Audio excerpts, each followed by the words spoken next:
Hi class. We're here today to talk to you about your final progress report assignment and give you some highlights of the instructions on the assignment. We have created this assignment because at the end of your project, this is a really important time for you to be communicating with your stakeholder and wrapping up the project life cycle. So part of the intention behind this report is to sum up your project cycle and to hit the highlights. And this is for your stakeholder, so your stakeholder can have a nice kind of synopsis of everything that happened over the course of the project life cycle. And then also it's a potential document that you'll be able to use in the future, either for your portfolio or simply for yourself so that you can remember some of your achievements from this time. So we're going to talk about two elements for the assignment that are due. One of them is a written report, and the other one is a video. So I'll give some highlights that we're expecting from the written report, first of all. We do expect that you read these instructions in depth yourself. This explanation video is simply to give some little bit more in-depth highlights about what we want you to remember. Okay, so first of all, for the written report, be sure to address the report to your primary stakeholder, the manager, and the public, unless prevented by an NDA. In that case, you wouldn't address the report to the public. But primarily, this is for your stakeholder. Of course, your managers and instructors are also going to be reading the report, but focus on your stakeholder here. The purpose of the report is to summarize your entire project. You're going to want to inform your stakeholder about developments and technical details and give the audience a basis on which to evaluate your project overall. So you can think of it a little bit like the elevator speech, except this is a much more detailed, organized, and professional written format that your audience can go to and reference when they're wondering about what happened during your project, and also the system that you created in your device. So in the genre, what we're looking for here is IEEE format, the same as we've asked for in previous documents this year. And then we are going to expect to see a statement of document purpose. Again, that's not project purpose, although that's going to be in there somewhere too. But we're going to want to see a statement of document purpose, an audience statement of address, and then also an overview of the document.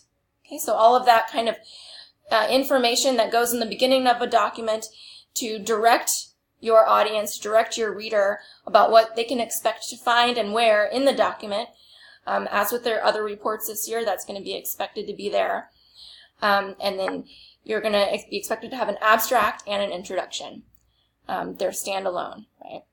So then, as far as more content, you'll want to include the beginning to end system level changes. Oh, sorry, I'll go up one. The project summary, including changes in goals or expectations from beginning to end, and a timeline. This is sort of an overall big picture highlights, what changed and what were the benchmarks or the key events during your project life cycle. Then we're going to expect you to go in depth a little bit more, beginning to end system level changes. This is more of a technical category, getting into technical detail regarding the changes you made and the justifications for those changes. And then we're going to want to see a list of the requirements that were met, along with the challenges and achievements in meeting those requirements and lessons learned, and a final conclusion. Okay, so then Don will talk about the video.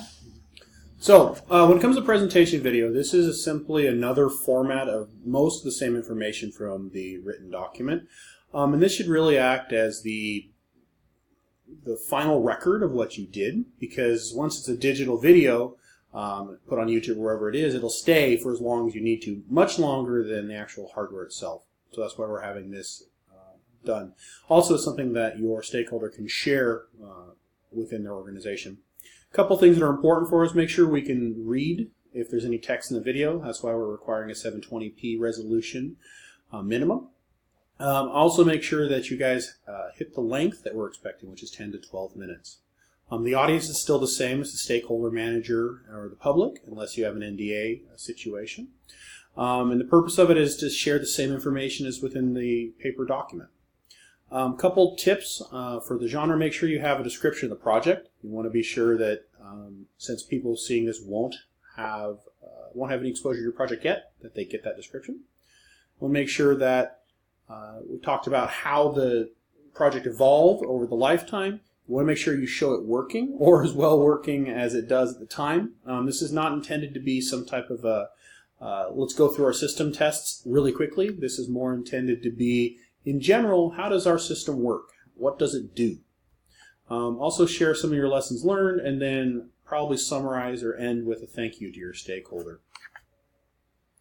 Oops, wrong way. I would just echo one more time to make sure that it's really clear what Don just mentioned about not needing to go through every single detail of your system as you would in a system test.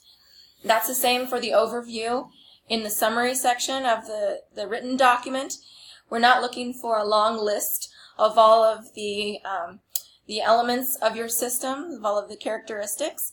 We're expecting you to synthesize and hit the highlights. So this is worth a goodly portion of your grade, so make sure that you're aware of that. Sorry, I'm having trouble with a Mac here. I'll figure it out. There we go. 400 word count minimum. Excuse me. You submit it just like normal. There is a peer review portion for this assignment. The peer review is specifically tied to the written component. It wouldn't be realistic to necessarily do a peer review on the video with the short time frame that's left. But you do need to submit your written draft for the peer review for our feedback by Tuesday, May 16th, 8 a.m. And then you will need to do your individual peer review of that by May 19th. And then everything all said and done needs to be complete, including the changes that you made based on our feedback and the peer review by May 23rd. And I'll just add that peer review, you can notice between the 16th and 19th, it's a quick turnaround. That's because we want people to have time to actually make revisions based on the feedback. And you're going to be receiving two reports per individual person, and you're going to be expected on an individual basis to complete those. And then your entire group will get credit, as we did with the poster peer review, when all the individuals in the group have completed their peer reviews. Great. So let's talk a little bit about rubrics. So engineering design. So you'll notice the rubrics broken down into written and video, and that's true for both the communications and the design components. So really quick, technical accuracy, make sure that you're accurate. If you write down technical detail, make sure that it's true. That being said, don't avoid all technical detail just because you don't want to risk it not being true. So we're going to look at that as well. You do need to include a block diagram. This is a single unified block diagram showing all of the blocks in your system and how they interconnect. This can be simplified in terms of you don't have to give us the exact interface names like we used throughout this year, but it should be accurate in that it shows all of the blocks that were evaluated in your system. Also, we're going to evaluate your scope. So considering that this is a technical document written for your stakeholder, summarizing everything you've done over the year, did you include everything you should have, or did you include things that you didn't need along the way? So that's where the scope ties in. The video presentation, there's the first bullet there, the project demonstration. You do need to have that project demonstration. It's a yes or a no, 1 minute to a minute and a half long. If you're a few seconds short or long, that's fine. But make sure that you do have that, otherwise the video will receive a 0 overall. Technical accuracy, similar to before. Block diagram, similar to before. Scope, similar to before. Shared effort. Make sure everyone that's in your project group now shares roughly an equal amount of time in the video, either in person or during voiceover. Communication rubric. All right, so as far as the communications rubric that we're going to be evaluating the reports on, the written documents, We're going to be looking for audience, purpose, and organization. This is nothing new. How well does the document meet the expected knowledge of the audience? The domain-specific knowledge. Is it written appropriately for your stakeholder? Does the document demonstrate an awareness of your stakeholders' expectations? And is it clear how the document and project will meet needs for the stakeholder? So really addressing and making it clear what this document is for, and making it clear how your stakeholder will be able to benefit from the information in the document. And then that organizational line in the sections as well. Again, that's nothing new for this document. That's from the other documents you've turned in this year. The content development and critical thinking. You've also seen these points on on other rubrics. And so make sure that there's appropriate, relevant, and compelling content to illustrate the mastery of the subject. So is your report comprehensive? Does it cover all the content points? Does it cover them with an appropriate scope would play in here as well? And then is your logic clear? Is everything connected? Are there transitions? And do all of your assertions have sufficient supports? Okay, basic logical structure there. And then for professionalism, similar to before, we're looking for the IEEE format.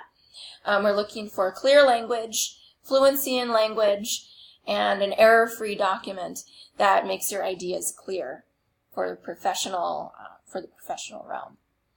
And then for the presentation, that length, again, is going to be important. So we have a yes or no there, making sure that you stay within that time. You're going to want a project overview.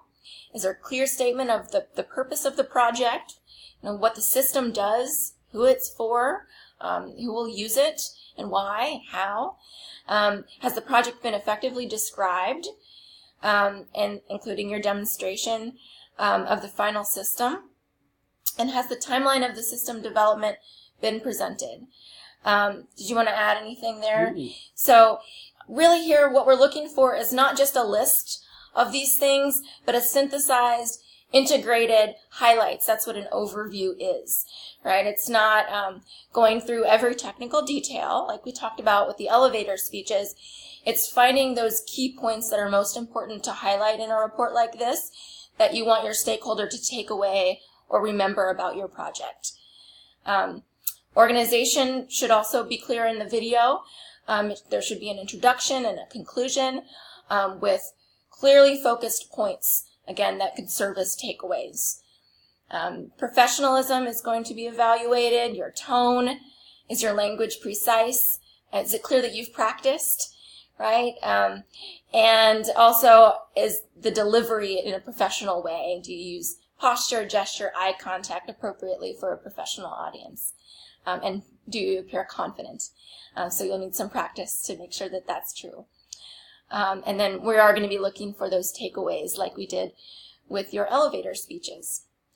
Okay, I think that's all that we wanted to cover for you today. Remember to go over this instruction document carefully on your own and read all the fine print. And be sure to bring your questions to us as you have them. Okay. Great. Thank you very much.